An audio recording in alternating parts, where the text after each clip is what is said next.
ओम परम देवाय नमः। ओम विश्ववरदाय नमः। ओम महागणेशाय नमः। ओम महागणेशाय नमः। ओम परम देवाय नमः। ओम विश्ववरदाय नमः। ओम परम देवाय नमः। ओम महागणेशाय नमः। ओम महागणेशाय नमः। ओम महागणेशाय। कश्यप ऋषि, चलो। ओम विश्ववरदाय नमः। ओम महागणेशाय नमः। ओम विश्ववरदाय नमः। ओम महागणेशाय नमः। ओम परम देवाय नमः। ओम विश्ववरदाय नमः। ओम महागणेशाय नमः।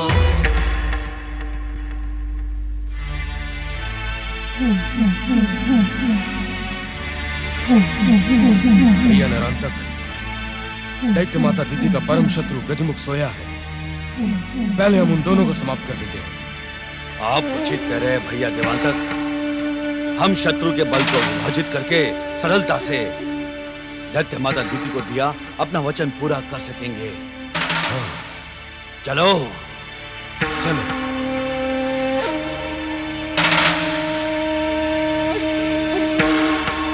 ओम विश्ववरदाय नमः। ओम महागणेशाय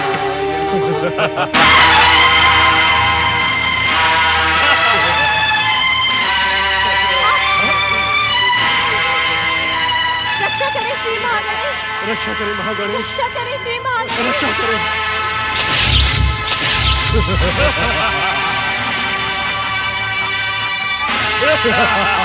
हे परम दोषी महागणेश, हमारी रक्षा करें। रक्षा करें श्री महागणेश। हमारी रक्षा करें। हे परम दोषी महागणेश, हमारी रक्षा करें। हे परम दोषी महागणेश, हमारी रक्षा करें। हे परम दोषी महागणेश, हमारी रक्षा करें। रक्षा करें महागणेश, हमारी रक्षा करें। रक्षा करें श्री महागणेश।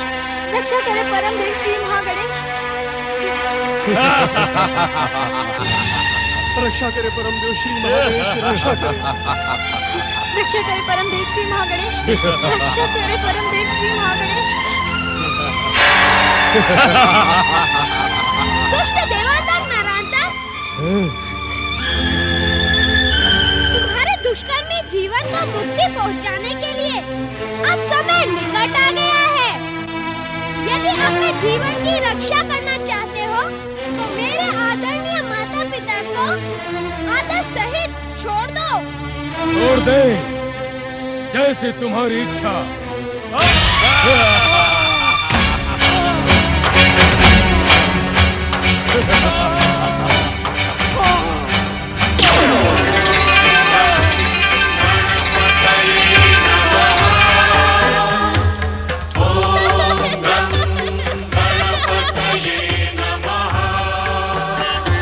देखते क्या हो भैया नरांतक, तुम भी इस गजमुख गणेश की इच्छा पूर्ण कर दो।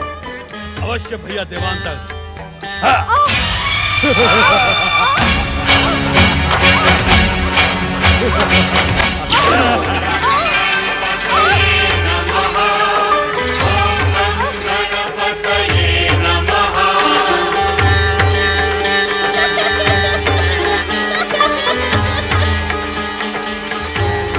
मुझे पहचानने की भूल ना करो देवांतक तारांतक। तुम्हें मुक्ति दिलाने के लिए ही मैंने अवतार धारण किया है। मैं तुम्हें अंतिम अवसर देता हूँ। अपने दुष्कर्मों की मेरे माता पिता से क्षमा याचना कर लो।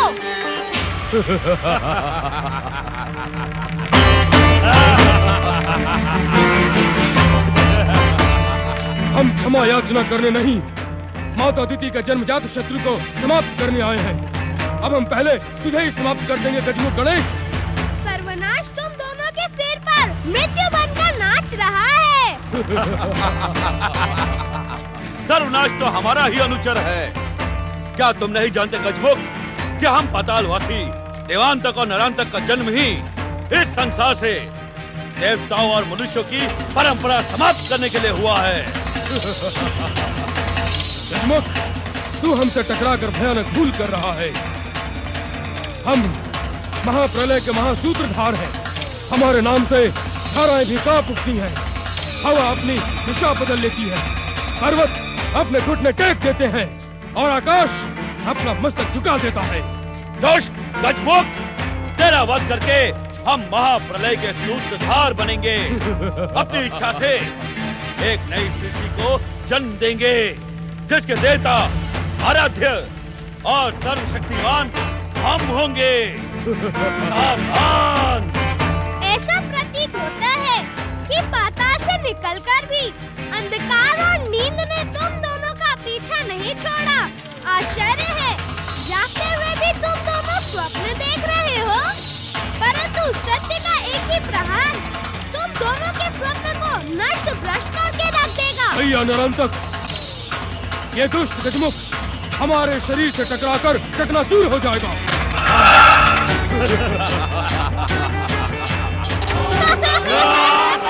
अरे मूर्खों, ऐसा न हो कि तुम दोनों स्वयं ही टकराकर चकनाचूर हो जाओ।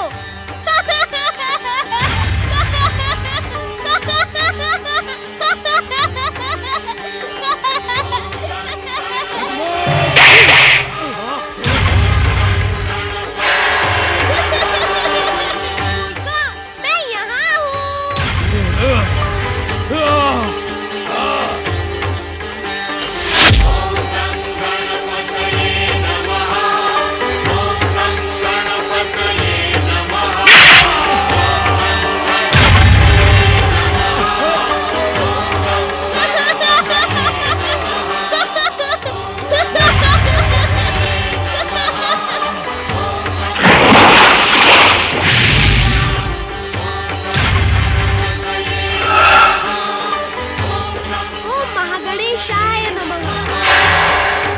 देवांतक और नरांतक को मुक्ति देकर महत्कट अब तक लौटा क्यों नहीं? देवी अदिति, पुत्र महत्कट के लिए चिंतित न हो। वो तो समस्त संसार की चिंताओं का अंत करने वाला है। परम देव श्री महागणेश के समान आदरणीय माताश्री, पिताश्री, आप दोनों की इच्छा का सम्मान करते हुए परम देव श्री महागणेश ने मुझ महत्कट को आप दोनों के पुत्र के रूप में प्रकट किया था। प्रकट नहीं पुत्र, परम देव श्री महागणेश ने तुम्हें पुत्र रूप में हमें देकर हमारे सौभाग्य में वृद्धि की है, हमारे पुण्यों का उदय किया है, हमारी आराधना को सफल किया है। पुत्र, आप धन्य है परम देव श्री महागणेश, आप धन्य है। पिताश्री, देवांतक और नरांतक के अंत के साथ मेरे महत्कट अवतार का उद्देश्य पूर्ण हुआ। अब आप दोनों प्रसन्न मन से मुझे परम देव श्री महागणेश के महातेज में विलीन हो जाने की आज्ञा दे। नहीं पुत्र नहीं, तुम हमसे अलग नहीं हो सकते। तुम्हारे बिना हम जीवन की कल्पना भी नहीं कर सकते। माता, आना और जाना तो जीवन का चक्र है। मैं आया ही कब था? मैं तो हूँ। परम देव श्री महागणेश के महातेज में मेरा स्थान सुरक्षित है, जो आपकी आवश्यकता और इच्छा का सम्मान करने के लिए सदा प्रस्तुत रहेगा। नहीं पुत्र नहीं, तुम हमसे दूर नहीं हो सकते। तुम हमसे दूर नहीं हो सकते। देव माता अदिति, हमने जितने पुण्यों का संचय किया था महत्कट के रूप में, उसका प्रतिफल प्राप्त कर चुके हैं। महत्कट को रोकने की आज्ञा देकर आप उसे धर्म संकट में न डालें। हमने जितने दिन महत्कट के साथ बिताए, उनकी स्मृतियों में शेष जीवन बिता लेंगे।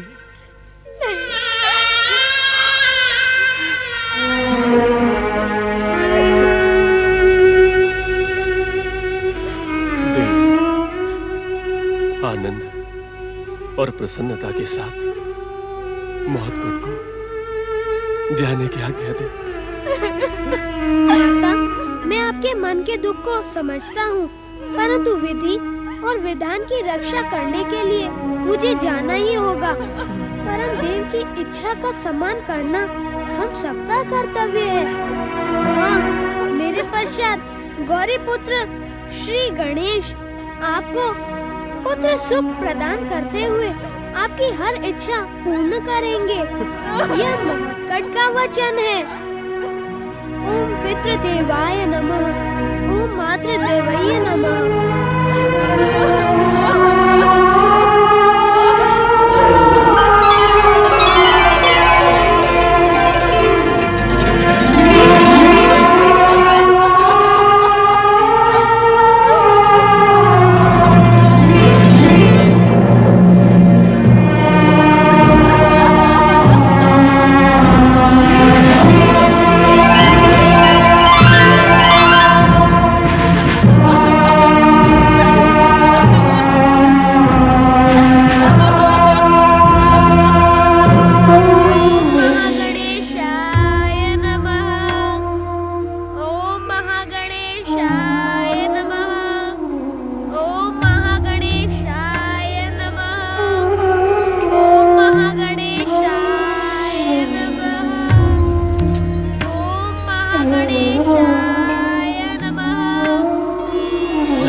गौरीपुत्र गणेश ने अपने पिता महादेव के समान ध्यान धारण कर लिया है। इसका क्या कारण है?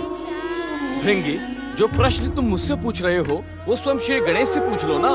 क्रोधित न हो नंदी महाराज, आप तो हम सभी शिवगणों के प्रमुख हैं, इसलिए मैं आपसे पूछ रहा था। मैं तुम्हारे प्रश्न पूछने का कारण भली भांति जानता हूँ। तुम जानते हो तुम्हारे प्रश्न का मैं उत्तर नहीं दे सकता, इसी कारण तुम मुझसे बार बार प्रश्न पूछकर मुझे अपमानित करना चाहते हो। यदि मेरे प्रश्न पूछने पर आपको दुख हुआ हो तो मैं क्षमा मांगता हूँ, परंतु माता की आज्ञा का क्या होगा? उन्होंने हमसे कहा था कि श्री गणेश को हम शीघ्र बुला कर लाएं। परंतु श्री गणेश को ध्यान समाधि से जगाना क्या उचित होगा? यदि ये क्रोधित हो गए तो? और माता पार्वती की आज्ञा पूर्ण न हुई तो वे भी तो क्रोधित हो जाएंगी। क्या आप माता के भयानक क्रोध से अपरिचित हैं? हमें श्री गणेश को ध्यान से जगाना ही होगा। क्रोध तो गौरी पुत्र श्री गणेश का भी कुछ कम भयानक नहीं है। भूल गए क्या? अपने प्रकट होने के पश्चात इन्होंने हम सबको अपने दंड से कैसा दंडित किया था, हम शिव गणों की कैसी दुर्दशा बनाई थी। ऐसी स्थिति में निर्णय तो आप ही को लेना होगा नंदी महाराज। कैसा निर्णय? या तो माता की आज्ञा मानकर श्री गणेश के क्रोध को जगाए, या तो माता की आज्ञा न मानकर उनके क्रोध को जगाए। आप ही बताएं हमें क्या करना चाहिए। माननी तो माता की आज्ञा पड़ेगी। भोलेनाथ का नाम लेकर चलो श्री गणेश को जगाते हैं। ठहरे ठहरे नंदी महाराज, एक बार पुनः विचार कर लें। आपने श्री गणेश के क्रोध का मुझे स्मरण करवाकर और भयभीत कर दिया है। गौरीपुत्र के क्रोध से भयानक क्रोध तो माता पार्वती का है। हमें माता की आज्ञा तो माननी ही होगी, अन्यथा वे क्रोधित होकर हम सबको दंडित करेंगी। और यदि गौरीपुत्र हमें दंडित करेंगे तो? माता हमारी रक्षा करेंगी। जैसी आपकी इच्छा। ध्यान से जागे गौरीपुत्र श्री गणेश, माता गौरी ने आपको बुलाया है। आप अपनी ध्यान समाधि का त्याग करें श्री गणेश। माता के समीप पहुँचे श्री गणेश। जागे श्री गणेश जागे, जागे श्री गणेश जागे, जागे श्री गणेश जागे, जागे श्री गणेश जागे, जागे श्री गणेश जागे, जागे गौरीपुत्र जागे, जागे श्री गणेश जागे।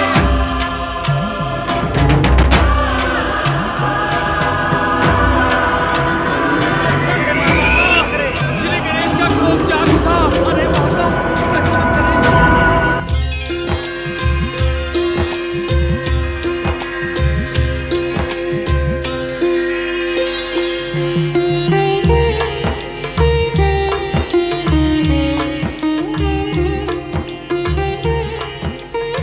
परमेश्वराय नमो नमः। माता रक्षा करे माता, माता रक्षा करे माता, माता रक्षा करे माता, माता माता गौरीपुत्र माता। क्या हुआ मेरे पुत्र गणेश को? माता, आज श्री गणेश भगवान भोलेनाथ के समान समाधि में लीन बैठे हैं। वे हमारी पुकार सुन ही नहीं रहे थे माता, हमें तो उनको आपकी आज्ञा बतानी थी। माता, हमने जब उन्हें बार बार पुकारा तो उन्हें क्रोध चढ़ाया। माता, श्री गणेश की सूंड लंबी होकर हमारे पीछे पड़ गई है। माता, वो हमें पीटने आ रही है। और तुम दोनों भयभीत होकर यहाँ भाग आए। तो हम क्या करें माता? माता, जब आपने श्री गणेश को प्रकट किया था तभी हमने उनका क्रोध देख लिया था। माता, उन्होंने हम सब शिवगणों की ऐसी दुर्दशा की थी माता कि स्वप्न में भी उनके क्रोध का स्मरण करके हम सब कांपने लगते हैं। हम जानते हैं माता, जब श्री गणेश की सूंड किसी पर प्रहार करती है तो वो जीवित रहने के योग्य नहीं रहता। नारायण नारायण।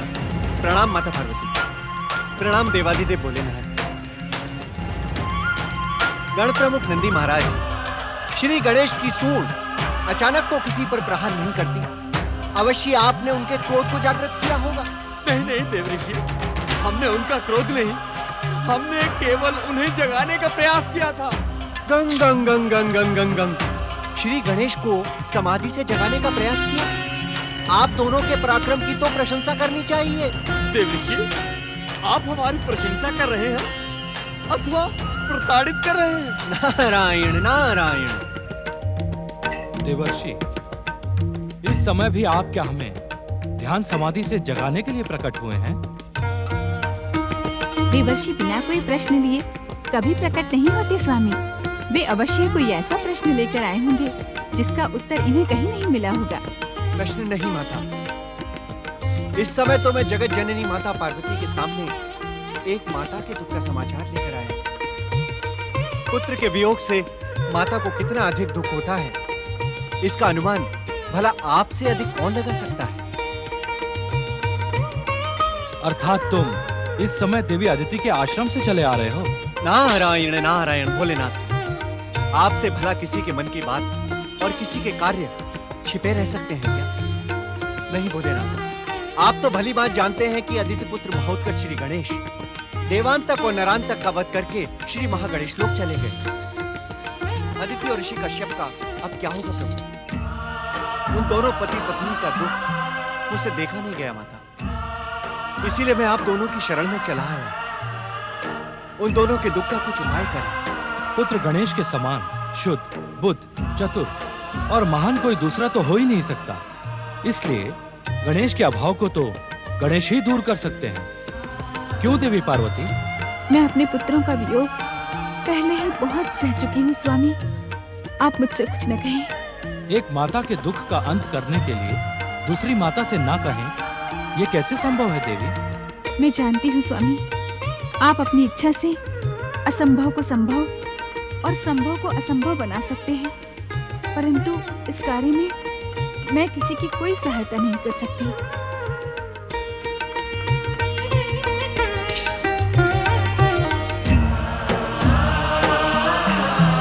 हे देवादिदेव,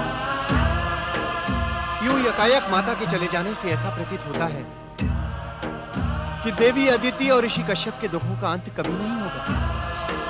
देवर्षि, जिस बात को लेकर आप चिंतित हैं, उसी बात से गौरी पुत्र गणेश भी चिंतित हैं। वे भी देवी अदिति के दुख का अंत करने पर विचार कर रहे हैं। वे आपकी समस्या का अवश्य समाधान करेंगे।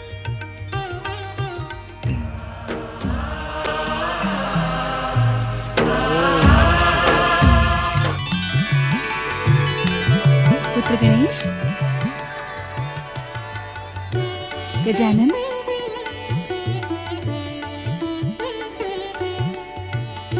प्रणाम माता।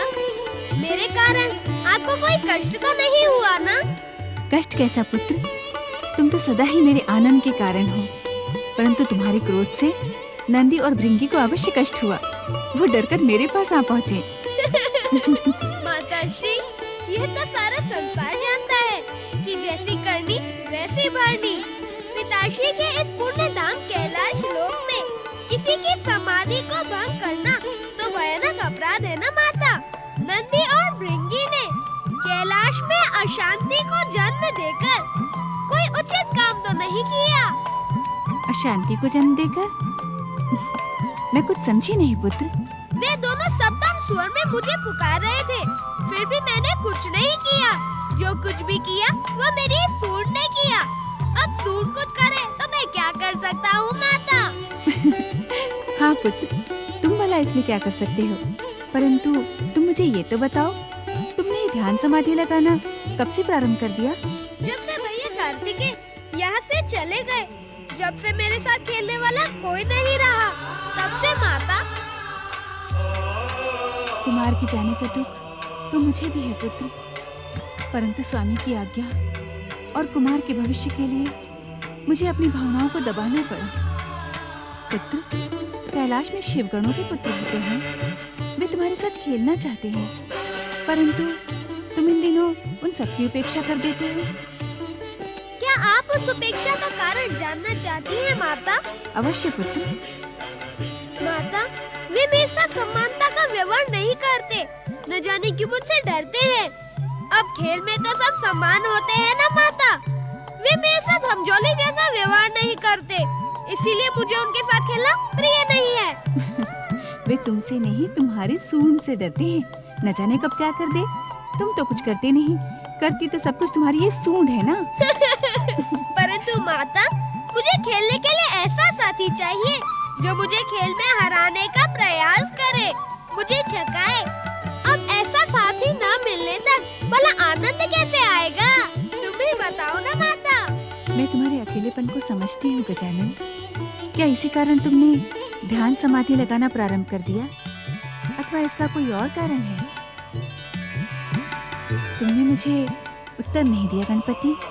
माताश्री, मैं तो पिताश्री के समान लंबे समय तक ध्यान में लीन रहने का अभ्यास कर रहा था, परंतु ऐसा लगता है कि परम देव श्री महागणेश की इच्छा कुछ और ही है।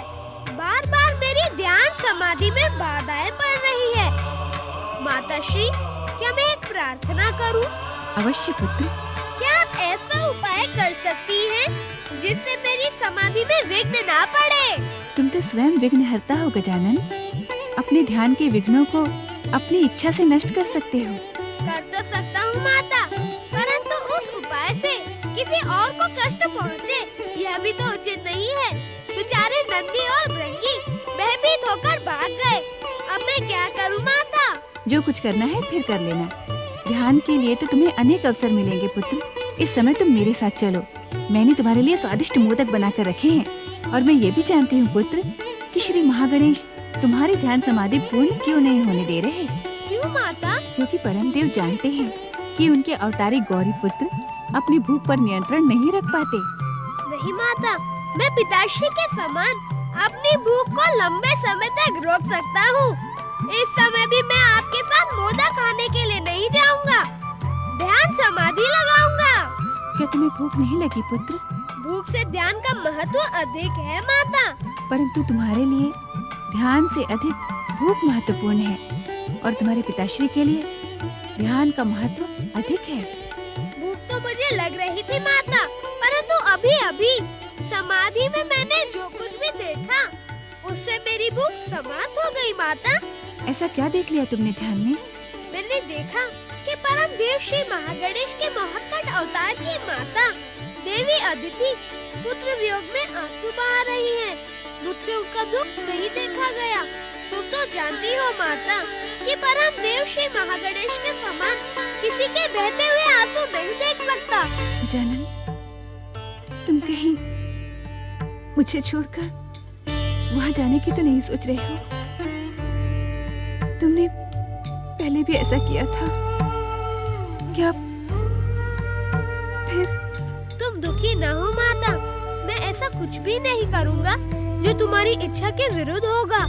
मैं कहीं नहीं जाऊँगा, चाहे देवी अदिति कितने भी आंसू बहाए, क्योंकि मैं जानता हूँ कि पुत्र के लिए तो सभी माताओं का दुख एक समान होता है। परंतु तुमसे तो किसी के आंसू देखे नहीं जाते। यही तो धर्म संकट है माता। यदि माता अदिति का दुख दूर करने जाऊंगा तो तुम्हारे आंसू बहेंगे, यदि नहीं जाऊंगा तो उनके आंसू बहेंगे। अब मैं इस धर्म संकट को परम देव श्री महागणेश की इच्छा पर छोड़ देता हूँ। वे जो उचित समझेंगे वही करेंगे। यही उचित होगा पुत्र। माता, अभी मैं कुछ समय और ध्यान करना चाहता हूँ। भूख तो मुझे लग नहीं रही है। अब आप कृपा करके मुझे कुछ समय तक अकेला छोड़ दें।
मुझे मेरी वरदानी शक्तियां पुनः प्रदान करें सूर्यदेव। मयूरेश्वर श्री गणेश के प्रहार से अचेत होकर मैं पाताल लोक में धंस गया था। अब आपकी कृपा से ऊपर आ गया हूं। मुझ पर कृपा करें सूर्यदेव। मेरी वरदानी शक्तियां प्रकट करें सूर्यदेव। हमने तो सोचा था महोत्कट श्री गणेश द्वारा देवांतक नरांतक का वध हो जाने के पश्चात हमारा स्वर्गलोक सदा सदा के लिए सुरक्षित हो जाएगा, परंतु दुर्भाग्य हमारा पीछा नहीं छोड़ रहा है। आप सत्य कह रहे हैं देवराज। इस दुष्ट सिंधु का पाताल से उभर आना हमारा दुर्भाग्य ही तो है। परंतु आश्चर्य की बात तो ये है देवराज कि मयूरेश्वर श्री गणेश के हाथों इस दुष्ट का वध हो गया था। ये पुनः जीवित कैसे हो गया? कहीं यमराज के लेख में कोई भूल तो नहीं हो गई? मयूरेश्वर के प्रहार से कोई जीवित तो नहीं बच सकता? भूल यमराज के लेख में नहीं, हमारे सौभाग्य में है। अब ये दुष्ट पुनः सूर्यदेव से शक्तियां प्राप्त कर अपना उपद्रव प्रारंभ करेगा। नहीं पवनदेव, अब हम इस दुष्ट को उपद्रव करने का अवसर ही नहीं देंगे। अर्थात ये दुष्ट सूर्यदेव से शक्ति प्राप्त करे उससे पहले हमारी दिव्य शक्तियां इसे यमलोक पहुंचा देंगी। यही उचित होगा देवराज। इस दुष्ट को समाप्त करने में हमें एक क्षण भी व्यर्थ नहीं करना चाहिए। आज्ञा दें देवराज, हम अपनी दिव्य शक्तियों से इस दुष्ट को समाप्त कर देंगे। मुझे मेरी वरदानी शक्तियां पुनः प्रदान करें सूर्यदेव। दैत्यवीर सिंधु, दैत्य जाति के आराध्य भगवान शिव शंकर की कृपा से तुम मयूरेश्वर के भयानक प्रहार से जीवित तो बच गए हो। ये दैत्य जाति के लिए शुभ संकेत है। अपनी वरदानी शक्ति तुम फिर से पुनः प्राप्त कर सकते हो। ये आप क्या कह रहे हैं दैत्य गुरु? दैत्य गुरु की वाणी पर विश्वास रखो उग्रा पुत्र। अपनी शक्ति को पहचानो सिंधु। किस शक्ति को पहचानूं दैत्य गुरु? मयूरेश्वर के प्रहार से मेरी सारी शक्तियां नष्ट हो चुकी हैं। मूर्खतापूर्ण बातें ना करो सिंधु दैत्य। इससे पूर्व भी तुमने हमारी बात को अस्वीकार करते हुए हम दैत्यों के आराध्य भगवान शिव शंकर पर आक्रमण किया था और उनके पुत्र मयूरेश्वर के हाथों बुरी तरह आहत हुए थे। तनिक सोचो सिंधु दैत्य, मयूरेश्वर से आहत होने के पश्चात भी तुम जीवित हो। बता सकते हो क्यों? क्यों दैत्य गुरु? क्योंकि सूर्यदेव के वरदान से तुम्हें एक ऐसी वस्तु प्राप्त हुई है जिसका तुम्हारे साथ परिचय नहीं है। हम तुम्हारा परिचय उस वस्तु के साथ करवाना चाहते हैं और तुम्हारे अंदर सोई हुई शक्ति को जागृत करना चाहते हैं। आश्चर्य है दैत्य गुरु, मैंने आपकी आशाओं को अपमानित किया, आप पर और दैत्यों के आराध्य शिव पर आक्रमण भी किया, फिर भी आप मेरा भला करना चाहते हैं, मेरी शक्तियों को जगाना चाहते हैं। क्योंकि हम दैत्य और दैत्य जाति के हित चिंतक हैं। दैत्य, असुर और राक्षसों के एकमात्र गुरु हैं। उनके उत्थान का अवसर देखकर हम अपना मान सम्मान सब भूल जाते हैं। आप महान हैं दैत्य गुरु, परंतु क्या दैत्यों के आराध्य भगवान शिव अपना अपमान भूल जाएंगे? क्या वो मेरे अपराध को क्षमा कर देंगे? भूल जाएंगे नहीं सिंधु दैत्य, वे भूल चुके हैं। उन्होंने तुम्हें क्षमा कर दिया है। ये आप कैसे कह सकते हैं दैत्य गुरु? इसका प्रमाण यही है कि तुम जीवित हो। अब एक क्षण का भी विलंब न करो। शीघ्र स्वर्ग और पृथ्वी पर आक्रमण करके दैत्य साम्राज्य का ध्वज फहराओ। वरदानी दैत्यवीर सिंधु, सूर्यदेव ने वरदान देते समय तुम्हें एक अमृत कुंभ प्रदान किया था। अमृत कुंभ? ये क्या होता है दैत्य गुरु? अमृत पीकर कोई भी प्राणी अमर हो सकता है। तुम जब भी उस अमृत कुंभ को पुकारोगे वो तुम्हारे उदर से बाहर आ जाएगा। उस अमृत का पान करते ही तुम सदा सदा के लिए अमर हो जाओगे। ये दैत्य गुरु शुक्राचार्य क्या कहने देवराज? शुक्राचार्य असत्य नहीं कहते देवराज। हमें इस दुष्ट को अमृत पीने से रोकना होगा। शुक्राचार्य के होते हुए हम उसे रोक नहीं सकते। शुक्राचार्य की तप शक्ति हमें सिंधु से पहले ही पराजित कर सकती है। तो हमें क्या करना चाहिए देवराज? मेरे समान अपने दुर्भाग्य को देखो देवताओं। विलंब न करो सिंधु, दुष्ट देवता तुम पर घात लगाए हैं। यदि मैं तुम्हारे समीप न होता तो वे तुम पर प्रहार करने में तनिक भी विलंब न करते। शीघ्र ही अमृत कुंभ को पुकारो। सूर्यदेव के वरदान से अमृत कुंभ प्रकट हो। सूर्यदेव के वरदान से अमृत कुंभ प्रकट हो।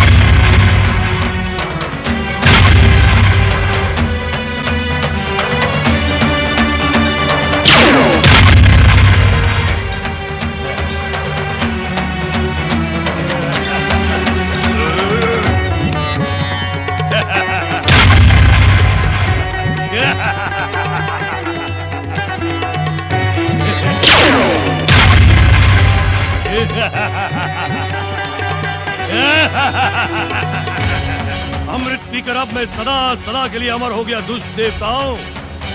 अब मेरी विध्वंसक और मारक शक्ति से तुम्हारी कोई रक्षा नहीं कर सकता। मैं इसी समय स्वर्ग और पृथ्वी पर आक्रमण की घोषणा करता हूँ। आप धन्य है सूर्यदेव। आपकी कृपा पाकर सिंधु का जीवन भी धन्य हो गया है। आपकी जय हो सूर्यदेव, आपकी जय हो। अमर वरदानी दैत्यवीर सिंधु, तुमने जो घोषणा की है उसे इसी समय पूरा करो और दुष्ट देवताओं को उनकी दुष्टता का दंड दो और संसार में दैत्य जाति का बिगुल बजा दो। शिव शंकर तुम्हारा कल्याण करे। ओम नमः शिवाय।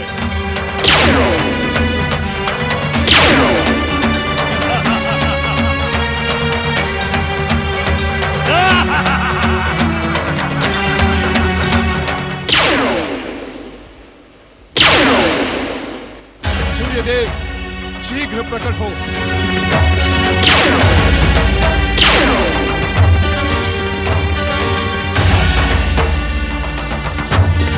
प्रणाम देवराज। दुष्ट सिंधु को अमृत कुंभ प्रदान कर आपने देव विरोधी कार्य किया है सूर्यदेव। परंतु देवराज मेरी किसी भी किंतु परंतु की आवश्यकता नहीं है सूर्यदेव। आपने ना ही स्वर्ग देवता अपितु अपने भाई के विरुद्ध षड्यंत्र रचकर भयानक संकट उत्पन्न किया है। मेरी बात सुने देवराज। मैं आपकी बात तब तक नहीं सुनूंगा जब तक आप इस दुष्ट से अपना अमृत कुंभ लौटा नहीं लेते। आपका अमृत कुंभ पाकर वो सदा सदा के लिए अमर हो गया है। देवराज, हमने सिंधु को उसकी तपस्या का ये प्रतिदान अनजाने में दिया था। हम अपनी भूल स्वीकार करते हैं। भूल स्वीकार करने की नहीं, सुधारने की आवश्यकता है सूर्यदेव। अनजाने में दिया हुआ आपका वरदान आप लौटा लें। देवराज, दिया हुआ वरदान कभी लौटाया नहीं जा सकता। तो क्या ये दुष्ट? चिंतित ना हो भैया इंद्र। परमदेव श्री महागणेश की इच्छा के बिना कोई भी अमर नहीं हो सकता। मुझसे अनजाने में प्राप्त अमृत इसकी तब तक रक्षा करेगा जब तक इसकी दुष्टता निरीह मनुष्यों को कष्ट नहीं पहुंचाएगी। अर्थात सिंधु के अत्याचारों का अंत परमदेव श्री महागणेश के अवतार के हाथों होगा। आओ भैया, हम सब मिलकर परमदेव श्री महागणेश की आराधना करें।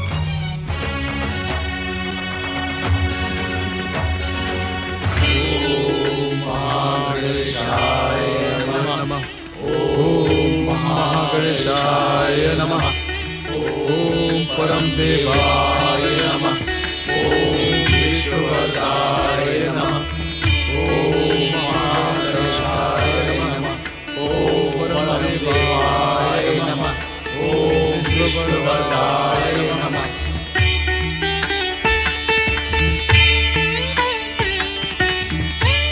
दुख हरता ये है सुखदाता। श्री गणेश, श्री गणेश, श्री गणेश, श्री गणेश, श्री गणेश, श्री गणेश, श्री गणेश। नमः शिवाय। नमः